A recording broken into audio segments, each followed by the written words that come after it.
Hello, everybody, and welcome to Good Stuff. I appreciate you spending some time with us. Just a friendly reminder to subscribe to the YouTube channel, Good Stuff with Kevin, whenever you get a chance. I'm really excited to talk hoops and a lot of other things here. Current assistant coach from Milwaukee Bucks, Chad Forcier or Forcier. I found out two different names to announce it. Thanks for being with us tonight, Chad. Kevin, thanks for having me. It's a pleasure. We maybe should do a survey on how to if they get your name right, they get a free T-shirt or something. Hey, how's things going for you right now? You know, the NBA's been off. Of course, I know it's been ramping up and paying attention to Woj's tweets.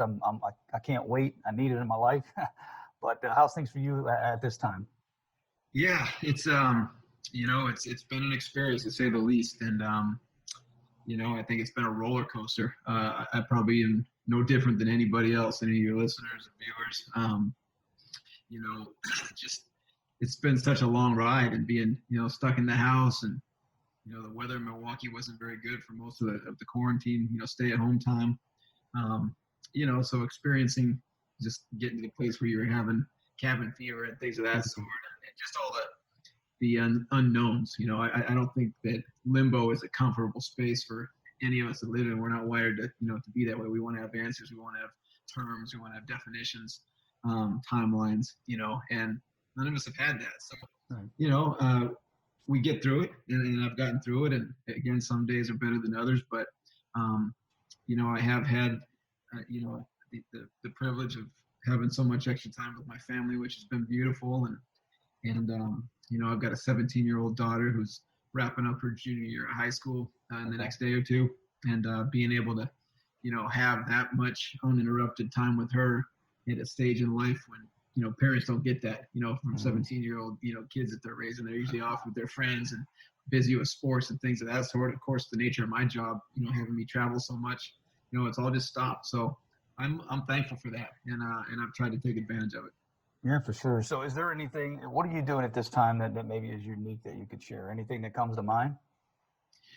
I don't know unique, but, probably like a lot of people, I look for, something to fill the time. And as I mentioned, the weather in general has been poor here most of the time. So it kind of keeps you bottled up, where you don't really want to go out and run in the elements. I'm not into that, things of that sort. But, I've always been interested in the guitar, and I've had a couple guitars for 6 or 7 years, and mess around here and there, but never have been able to devote time into just really trying to do something with it. So I've attempted to do that. I suck at it, but I'm interested in it, and I've spent a lot of time trying to do that, and really a lot of Zoom calls of this, even of this very nature, opportunities to do one-on-one things like this with you, doing some things with some other coaches, that are friends, where we exchange ideas and things of that sort, getting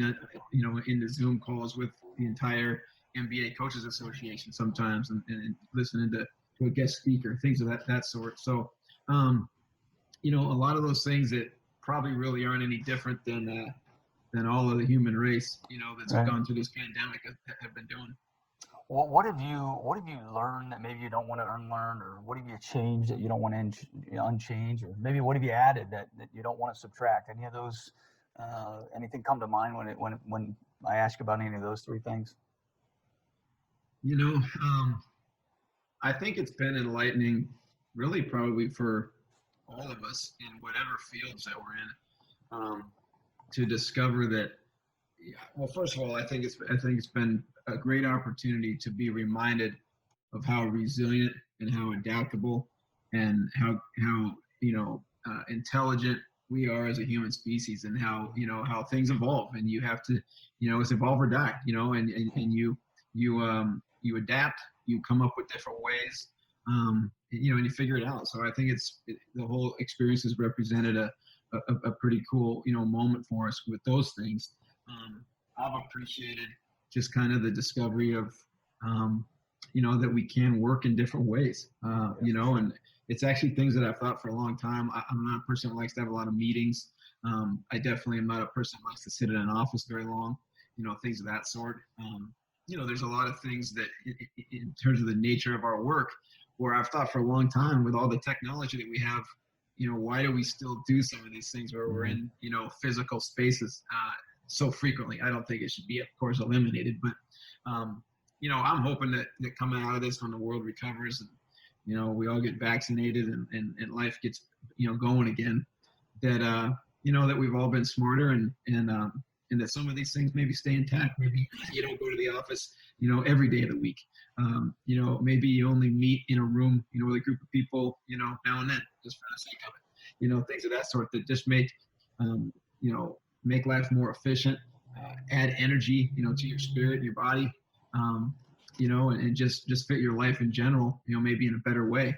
I've even appreciated watching my daughter, finish up the rest of her junior year. It's, of course it's imperfect and she's had sacrifices and she's had loss, but all things told, I've seen a lot of bright spots for the process she's gone through, and her school did a phenomenal job of reacting and making, the best of it. And I think that she found out quickly that, hey, this isn't so bad, Right, yes, right. like I said, yes, there's sacrifice and yes, there's some loss, but there's also been some gains.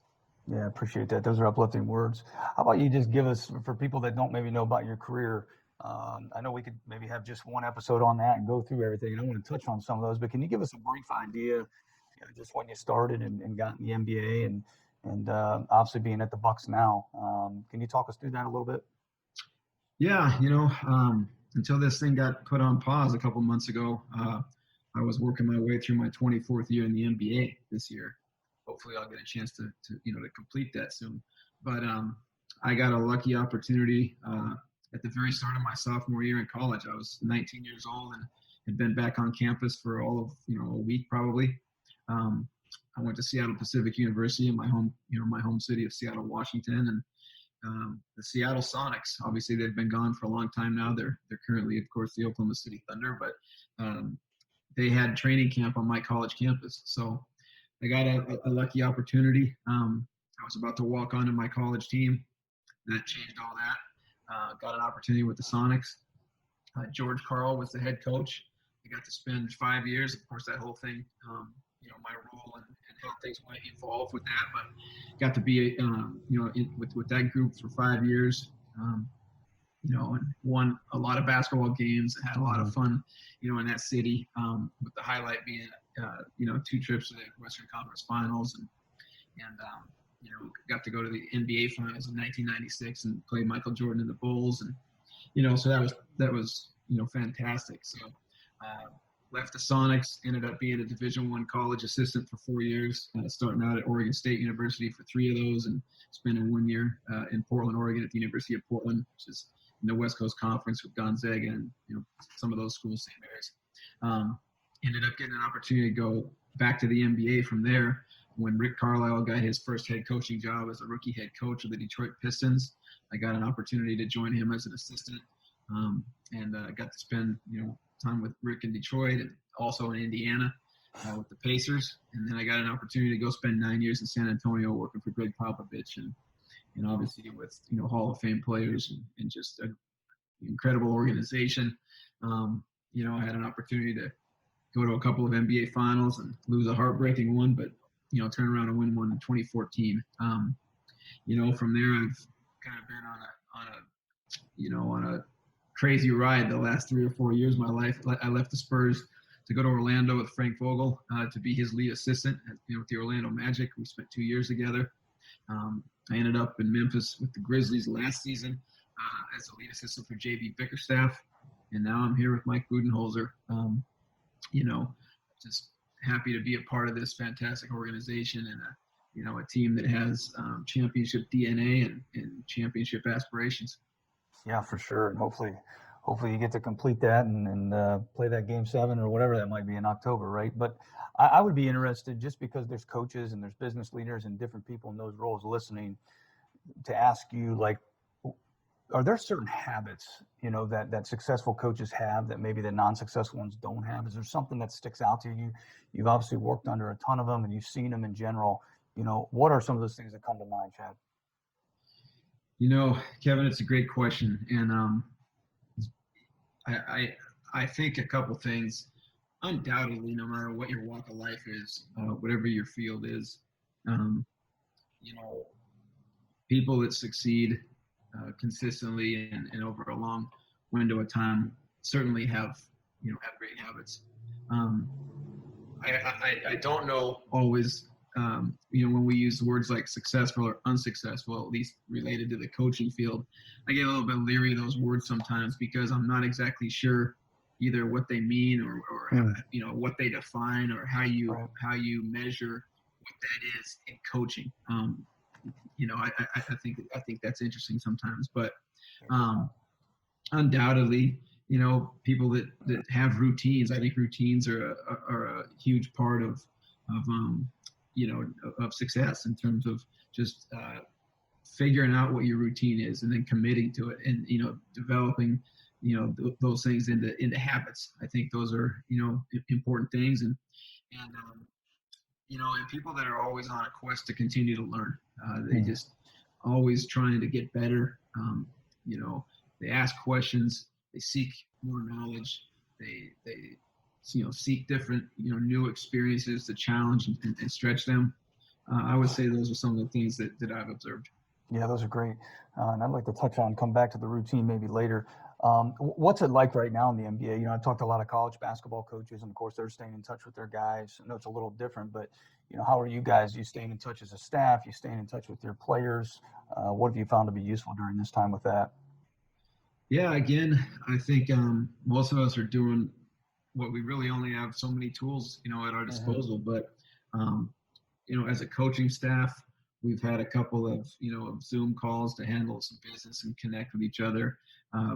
And fortunately, at least to my personality and my liking, Coach Bud and I are kind of similarly wired in terms that he has great balance. He doesn't overdo it. So we haven't had just an oversaturation of doing that. We worked on a couple of small projects. Again, nothing that I would throw into a bucket of fake hustle, but some stuff that probably has some value that has helped us stay engaged a little bit. And the same thing with the team. Periodically, we all jump on. Sometimes it's been just a conference call, and once or twice maybe it's been a Zoom just to connect. But again, that's been even more rare than the coaching staff because Bud's very. We call Coach Budenholzer Bud, but he's very. Just respectful of the players, time and space and, and not want to overuse his voice because hopefully he's going to, they're going to start hearing more of him, sometime soon. So, we've, had some opportunities in the last couple of weeks to get back in the gym, under some real strict parameters that have been, sent down from the NBA league office, where it's been good to finally, get back in our gym, have a place to go and get out of your houses, and the players can finally go to a safe place and do what they love doing, and work on their craft, work on their profession, and so to be able to go in and just spend some time, conducting an individual workout. You can't do anything competitively. Right. You can't. It's all voluntary. It's very, very regulated and limited. But there's been health in that. There's been positivity just in terms of the human connection. And hopefully we'll be able to get the whole team back soon and start getting back to it for real. I was a part of college and high school and used to go to the Cavs practices around here a lot, but nowhere 1/100th of the experience you have at that level. I'd be really interested to know, like, what's more important? And I don't know if this is a franchise type thing, but or just in general, do you feel like X's and O's are more important at level or culture, and why? Well, I think that the separator, once you get past, of course, talent, okay, we all know that, but I think the separator becomes, the culture. And I understand and appreciate the word culture. I've actually started to try to get away from using that word as much as maybe I once did, because I feel like it's used, like, overused now. I feel like it's used everywhere. And although I appreciate it and get it, I tend to think more in terms of, like, what kind of people are you? What kind of people make up the place you are? What is the human? What is the human element? What is the character of the group? And are people serving each other? Are people loving each other? And I think that the X's and O's at a professional level, everybody's doing the same kind of things, and it's hard to you'd have to really split hairs to find out who's doing something that's smarter or cuter or better than the next guy. It's all in the end, it's basketball, and of course they matter, but I think that again, the separator is the place where the people feel that they're in a place that they want to be, and that they're doing it with a group of people that they want to do it for. When I was in San Antonio all those years, Coach Pop would always say that, that the Spurs, it didn't matter who you were, if you were a player, a coach, a secretary, a security guard, a janitor, it didn't matter.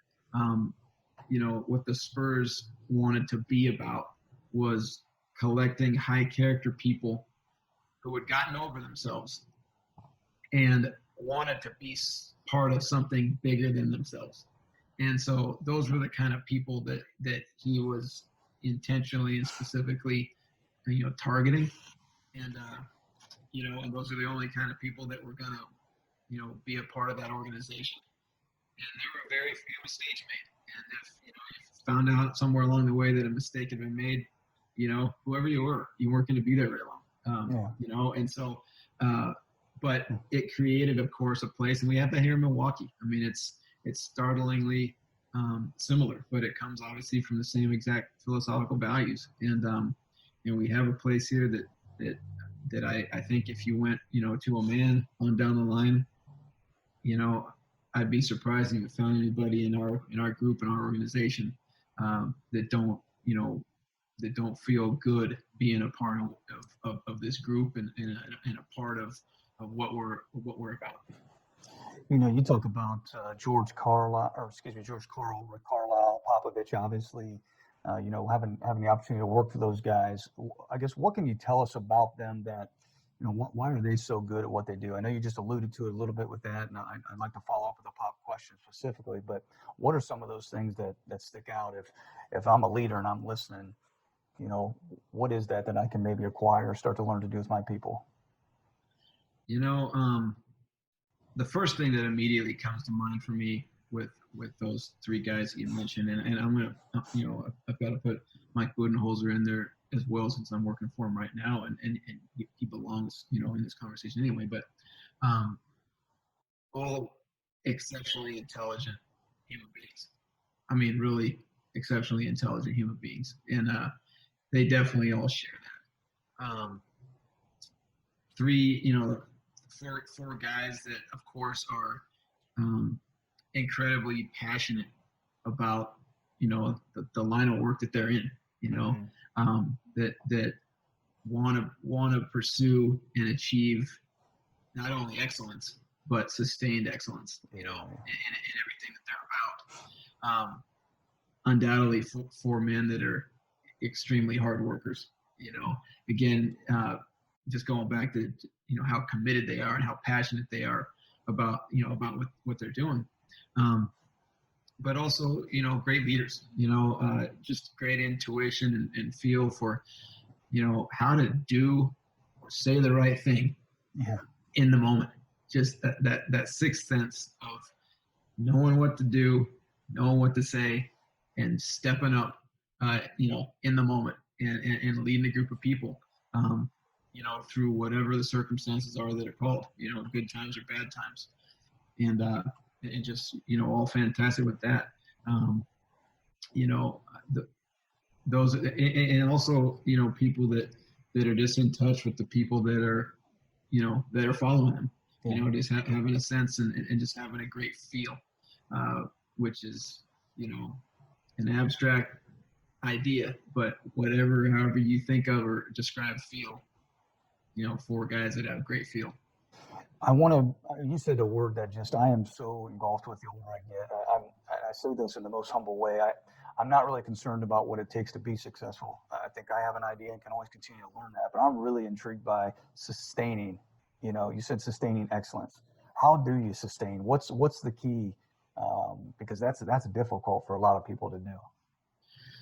Well, I mean, I think you have to start by recognizing and appreciating that, you can only control the controllables. And so those are the only things that you can make sure that you maintain a commitment level to.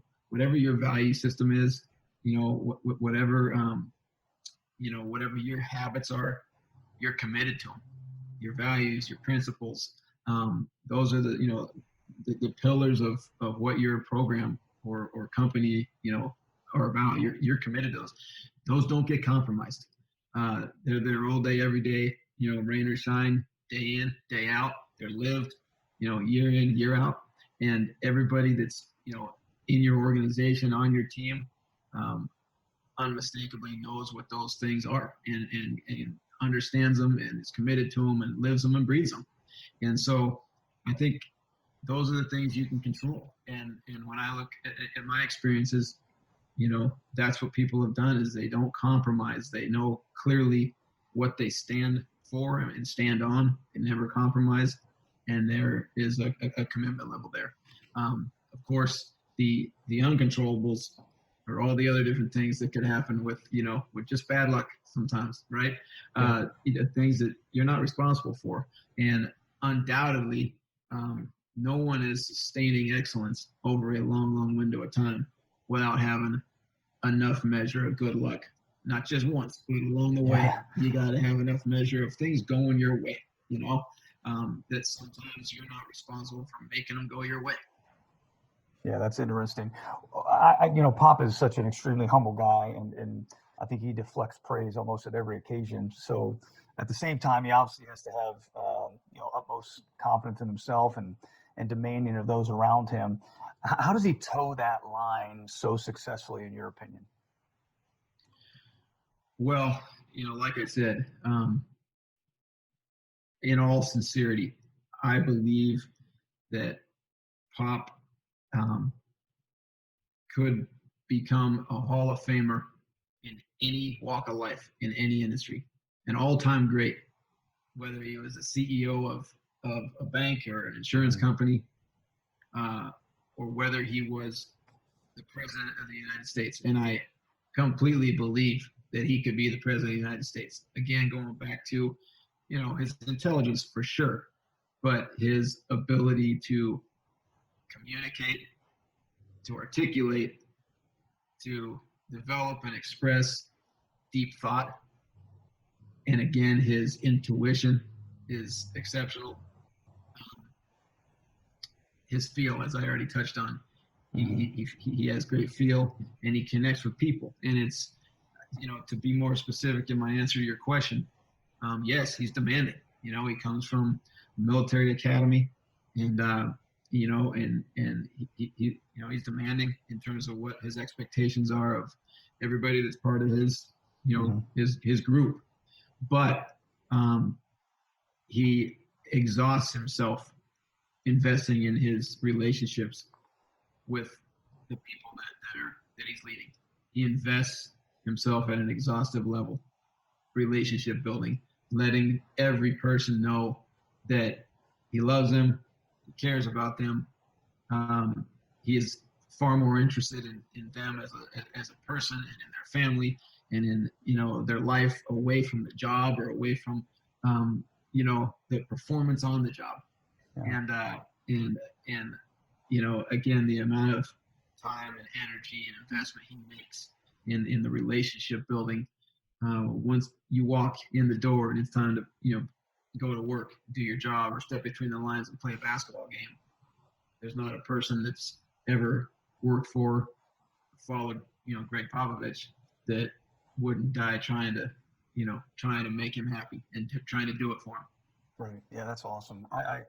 I got to think this could be some of the things you just said would answer what my next question is. And going back to that sustained success and excellence, having difficulties and failing, all that stuff, that's part of what we all do and part of our life.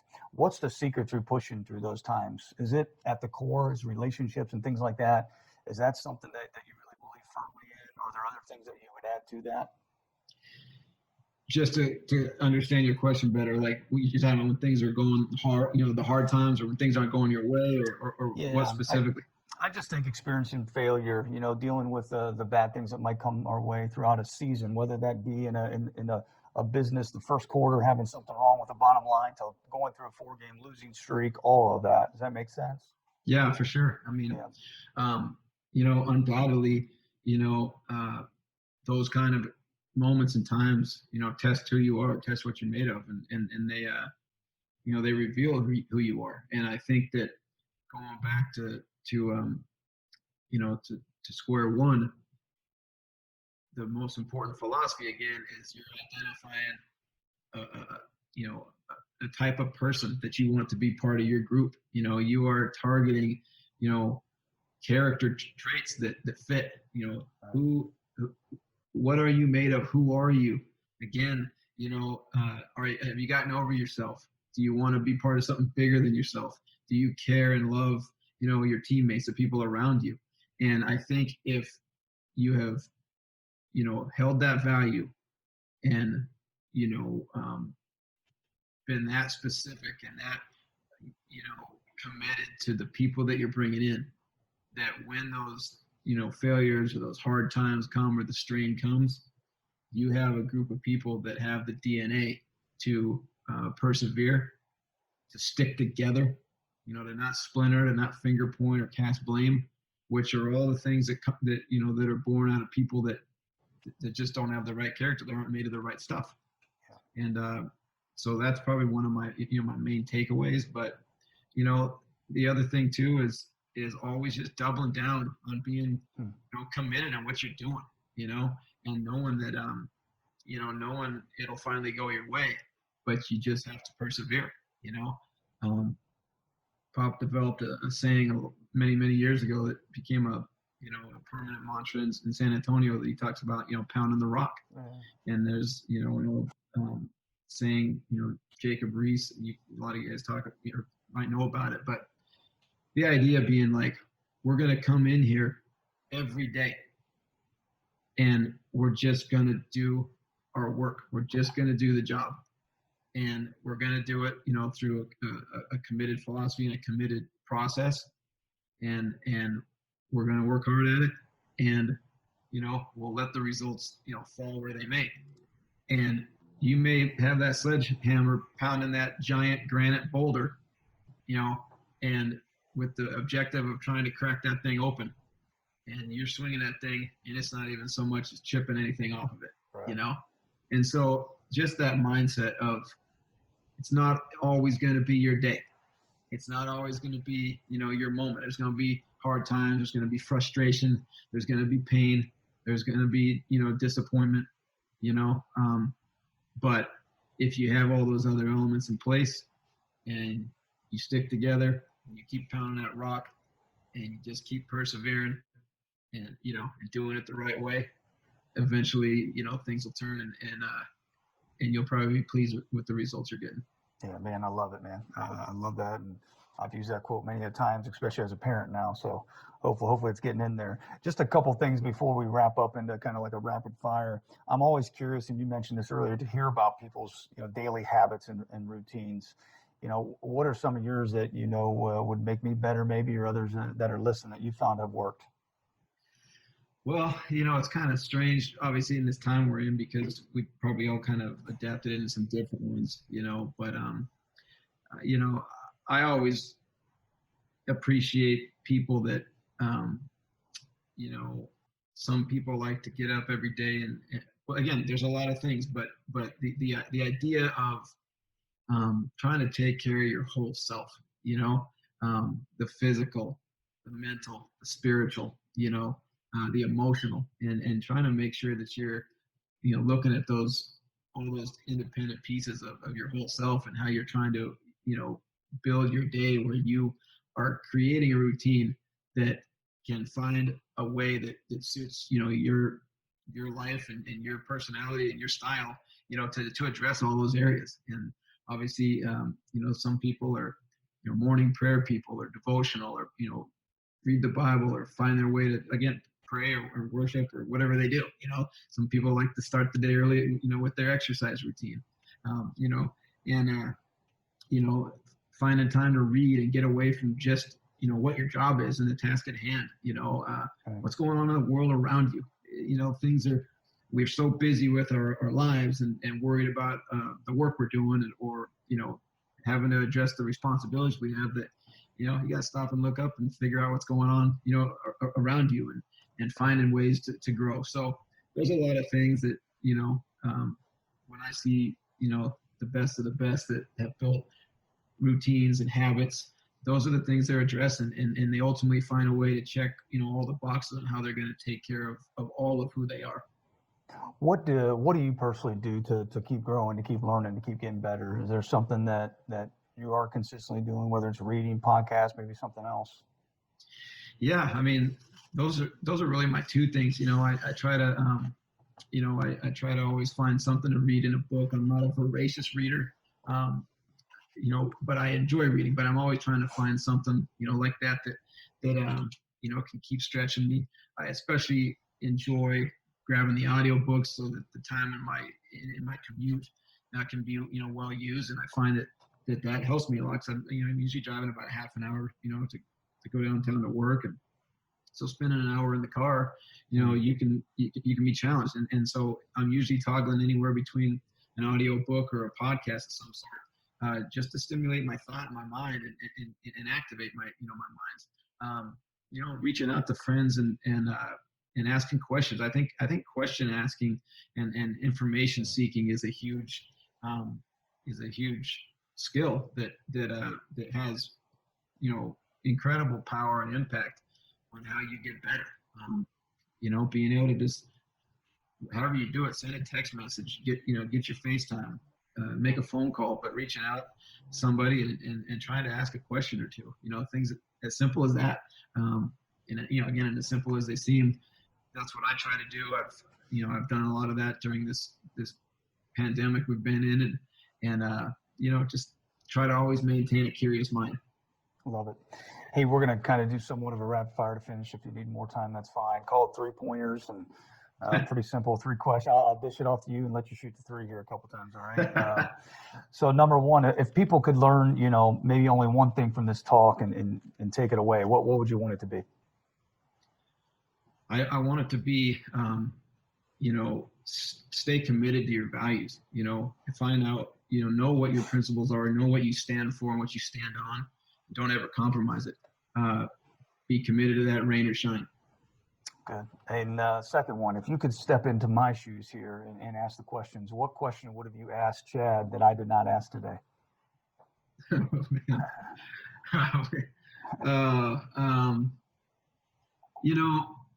Probably what matters most, to me. And, for as long as I've been, in this professional field, I love what I do. I love my job, and, I'm grateful for it. It's not who I am, it's just what I do. And, I try to work really hard to have a great, life balance. And I love being a dad. I mentioned I have a daughter, and just have an opportunity to privilege, of trying to, influence and shape her life into becoming hopefully a high character, adult woman someday, and great contributor and member of a healthy functioning society. I love that. Yeah, for sure. And then finally, good stuff is the name of this, just something I say, and I think that might be the word I use now for culture. What's the good stuff? But can you give us some good stuff in closing? Anything you feel is appropriate? Maybe it's, through what the country's going through right now, COVID, just in general, what comes to mind? Yeah, again, going back to just the conversations I have with my daughter, I just think that it's important that we all maintain an optimism. That we have to hold to hope.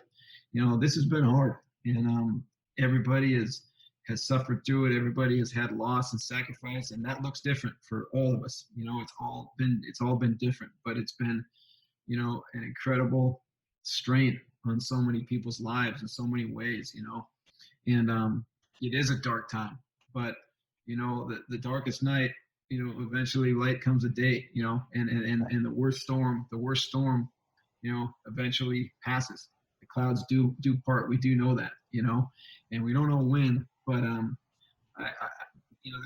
this is what I believe, and I believe that we have to, to remain hopeful and optimistic and find, something positive each day. It's hard when there's such, difficult, strenuous, negative times going on around us. But if we actually stop and search, like actually look for something good, it's all around us. We can find it, we can see it, and we have to make a choice to to actually go look for the good and find those things that are uplifting in our world and in our relationships and in our lives. And the other thing in light of just the heavy dark time that we're once again have been just brutally confronted with the George Floyd murder and all the racial injustice and police brutality and all the racism, everything that we're in front of and in the middle of right now. It's so heartbreaking. But I want to encourage any of your viewers or listeners to make sure that they understand that there is something so important, critically important, and so powerful in picking up a phone call and reaching out and calling friends. If you are a white person and you have a black friend or a bunch of black friends, get on the phone and tell them how much you love them, and tell them that you just want to listen. Tell them that you want to understand more. Tell them that you want to be better and do better. And I just encourage everybody to do that and tell people again that you love them. Tell them that you're sorry that this is still the world we're living in, in America in 2020. But I have had some incredibly powerful, connections and conversations with my friends in the last, week, and some intense, emotional, calls. And I have learned, and I've learned by just listening. And I have been so appreciative of all of those friends of mine that have been willing to just say what they want to say. If they have an emotion to share, whether it's tears or whether it's anger, a lot of them have opened up and told stories and experiences, things of that sort. And I just encourage everybody to not sleep on that.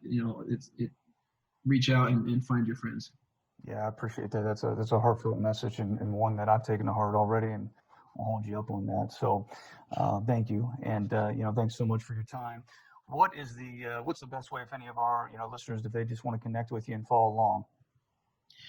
Yeah. I got like an army of 5 or 6 followers. I think most of them are my mom and my daughter, and anyway. I'm one. Yeah, no. So I'm on Twitter and on Instagram. I don't have a heavy presence, but I'm on there, enough. NBA coaching. You can find me on LinkedIn. I'm not on there really that much at all, but at least you can find me. I get some messages on there once in a while. I check it and we'll fire back to somebody. So kind of the basic social media, those three platforms. I'm out there. All right, good. Well, hey, I didn't tell you this before. I actually, one of the boosters that was up at the college I was at still give this. I have 3 boys, but 2 old enough to go to the games, and we were ready to go to the Cavs versus Bucks game. So my son's bummed out that never happened, but maybe in the future we'll get to a game there and see him. I can obviously see, Chad, why, just spending time with you, why you've had so much success in your career. And once again, appreciate the time, and I wish you guys nothing but the best, and would love to see you back on the court soon. So thank you. Thanks, Kevin. I appreciate you having me. It's been a pleasure. Yeah, and everybody out there, there's a lot of good stuff in here today. I think if you can really dive in and listen to some of the things that Chad's saying and take it to heart, I know it'll have an impact on your life. So thanks for spending time with us, and until next time, good stuff.